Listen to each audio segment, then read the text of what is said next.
ಇವತ್ತಿನ ರಾಜ್ಯಪಾಲರ ಭಾಷಣ ನೀವು ಕೇಳಿಸ್ಕೊಂಡ್ರೆ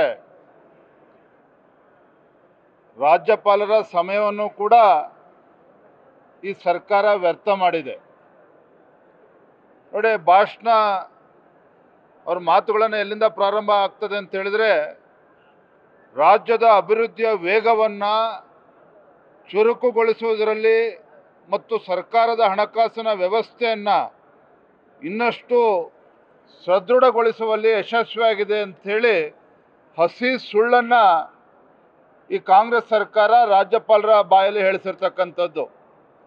ಇಡೀ ಭಾಷಣವನ್ನು ಕೇಳಿದ್ರೆ ಪೂರ್ಣ ಭಾಷಣದಲ್ಲಿ ಆದೇಶ ಹೊರಡಿಸಲಾಗಿದೆ, ಕ್ರಮ ಕೈಗೊಳ್ಳಲಾಗುತ್ತದೆ, ಸ್ಥಾಪಿಸಲಾಗುತ್ತದೆ, ಉದ್ದೇಶಿಸಿದೆ, ಈ ರೀತಿ ಭಾಷೆಯನ್ನು ಪ್ರಯೋಗ ಮಾಡಿದ್ದಾರೆ ಹೊರತು ಎಲ್ಲೂ ಕೂಡ ಕ್ರಮವನ್ನು ಕೈಗೊಂಡಿದ್ದೇವೆ, ಅಭಿವೃದ್ಧಿಯನ್ನು ಮಾಡಿದ್ದೇವೆ, ಯಾವ ವಿಚಾರವೂ ಕೂಡ ರಾಜ್ಯಪಾಲರ ಭಾಷಣದಲ್ಲಿ ಪ್ರಸ್ತಾಪ ಆಗಿಲ್ಲ. ಯಾವುದೇ ರೀತಿಯ ಅಂಕಿಅಂಶಗಳನ್ನು ಕೂಡ ನೀಡಿಲ್ಲ ಅಂತಕ್ಕಂಥದ್ದು ಸ್ಪಷ್ಟವಾಗಿದೆ.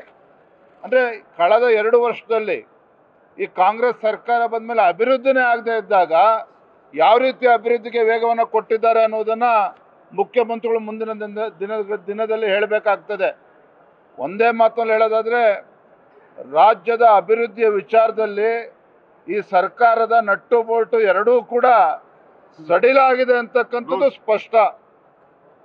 ಅಭಿವೃದ್ಧಿಯ ವಿಚಾರದಲ್ಲಿ ನಟ್ಟು ಬೋಲ್ಟ್ ಎಲ್ಲವೂ ಕೂಡ ಲೂಸ್ ಆಗಿದೆ. ಇದನ್ನು ರಾಜ್ಯಪಾಲರ ಭಾಷಣದಲ್ಲಿ ಸ್ಪಷ್ಟವಾಗಿ ಘೋಷಣೆ ಆಗ್ತದೆ. ನೋಡಿ, ಒಂದು ಕಡೆ ಇವತ್ತು ಹೈನುಗಾರಿಕೆಗೆ ಪ್ರೋತ್ಸಾಹ ಧನವನ್ನು ಕೊಡ್ತಕ್ಕಂಥ ವಿಚಾರವನ್ನು ಪ್ರಸ್ತಾಪ ಮಾಡಿದ್ದಾರೆ.